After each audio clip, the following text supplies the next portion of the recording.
সামাজিক ন্যায় আৰু সবলীকৰণৰ বিভাগৰ জৰিয়তে তেজপুৰত দিনজোৰা কাৰ্যসূচীৰে জ্যেষ্ঠসকলে আজি এখন সভা আয়োজন কৰিছে।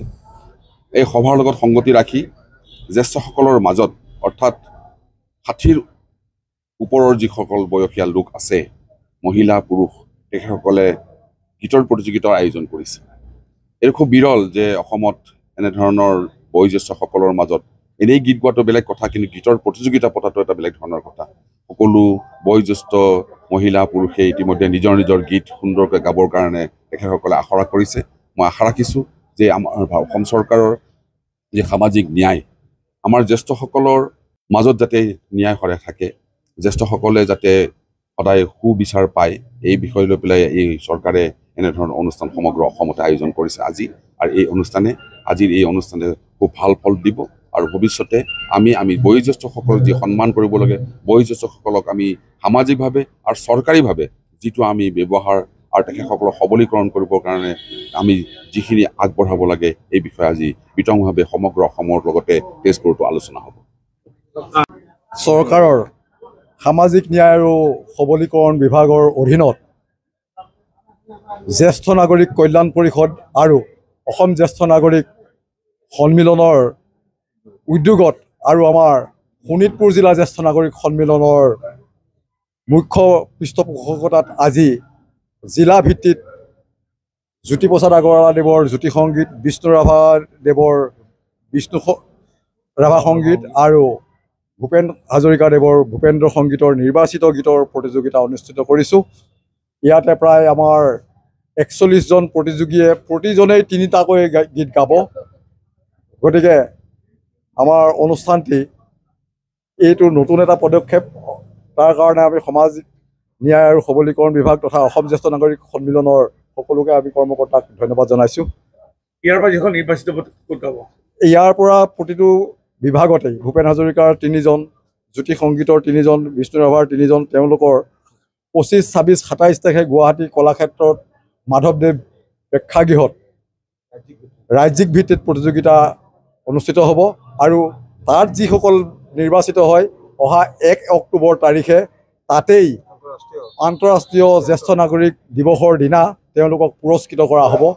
সামাজিক ন্যায় আৰু সবলীকৰণৰ বিভাগৰ জৰিয়তে তেজপুৰত দিনজোৰা কাৰ্যসূচীৰে জ্যেষ্ঠসকলে আজি এখন সভা আয়োজন কৰিছে। এই সভাৰ লগত সংগতি ৰাখি জ্যেষ্ঠসকলৰ মাজত অৰ্থাৎ ৬০ৰ ওপৰৰ যিসকল বয়সীয়াল লোক আছে, মহিলা পুৰুষ, তেখেতসকলে গীতৰ প্ৰতিযোগিতাৰ আয়োজন কৰিছে। এই খুব বিৰল যে অসমত এনেধৰণৰ বয়োজ্যেষ্ঠসকলৰ মাজত এনেই গীত গোৱাটো বেলেগ কথা, কিন্তু গীতৰ প্ৰতিযোগিতা পতাটো এটা বেলেগ ধৰণৰ কথা। সকলো বয়োজ্যেষ্ঠ মহিলা পুৰুষে ইতিমধ্যে নিজৰ নিজৰ গীত সুন্দৰকৈ গাবৰ কাৰণে তেখেতসকলে আখৰা কৰিছে। মই আশা ৰাখিছোঁ যে আমাৰ অসম চৰকাৰৰ যি সামাজিক ন্যায়, আমাৰ জ্যেষ্ঠসকলৰ মাজত যাতে ন্যায় সদায় থাকে, জ্যেষ্ঠসকলে যাতে সদায় সুবিচাৰ পায়, এই বিষয় লৈ পেলাই এই চৰকাৰে এনেধৰণৰ অনুষ্ঠান সমগ্ৰ অসমতে আয়োজন কৰিছে আজি। আৰু এই আজিৰ এই অনুষ্ঠানে খুব ভাল ফল দিব। আৰু ভৱিষ্যতে আমি বয়োজ্যেষ্ঠসকলক যি সন্মান কৰিব লাগে, বয়োজ্যেষ্ঠসকলক আমি সামাজিকভাৱে আৰু চৰকাৰীভাৱে যিটো আমি ব্যৱহাৰ আৰু তেখেতসকলক সবলীকৰণ কৰিবৰ কাৰণে আমি যিখিনি আগবঢ়াব লাগে, এই বিষয়ে আজি বিতংভাৱে সমগ্ৰ অসমৰ লগতে তেজপুৰতো আলোচনা হ'ব। চৰকাৰৰ সামাজিক ন্যায় আৰু সবলীকৰণ বিভাগৰ অধীনত জ্যেষ্ঠ নাগৰিক কল্যাণ পৰিষদ আৰু অসম জ্যেষ্ঠ নাগৰিক সন্মিলনৰ উদ্যোগত আৰু আমাৰ শোণিতপুৰ জিলা জ্যেষ্ঠ নাগৰিক সন্মিলনৰ মুখ্য পৃষ্ঠপোষকতাত আজি জিলা ভিত্তিত জ্যোতিপ্ৰসাদ আগৰৱালাদেৱৰ জ্যোতি সংগীত, বিষ্ণু ৰাভাদেৱৰ বিষ্ণু ৰাভা সংগীত আৰু ভূপেন হাজৰিকাদেৱৰ ভূপেন্দ্ৰ সংগীতৰ নিৰ্বাচিত গীতৰ প্ৰতিযোগিতা অনুষ্ঠিত কৰিছোঁ। ইয়াতে প্ৰায় আমাৰ ৪১জন প্ৰতিযোগীয়ে প্ৰতিজনেই ৩টাকৈ গীত গাব।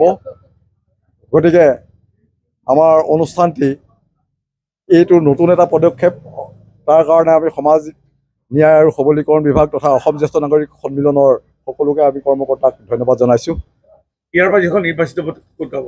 ইয়াৰ পৰা প্ৰতিটো বিভাগতেই ভূপেন হাজৰিকাৰ ৩জন, জ্যোতি সংগীতৰ ৩জন, বিষ্ণু ৰাভাৰ ৩জন, তেওঁলোকৰ 25, 26, 27 তাৰিখে গুৱাহাটী কলাক্ষেত্ৰত মাধৱদেৱ প্ৰেক্ষাগৃহত ৰাজ্যিক ভিত্তিত প্ৰতিযোগিতা অনুষ্ঠিত হ'ব আৰু তাত যিসকল নিৰ্বাচিত হয় অহা 1 অক্টোবৰ তাৰিখে তাতেই আন্তঃৰাষ্ট্ৰীয় জ্যেষ্ঠ নাগৰিক দিৱসৰ দিনা তেওঁলোকক পুৰস্কৃত কৰা হ'ব।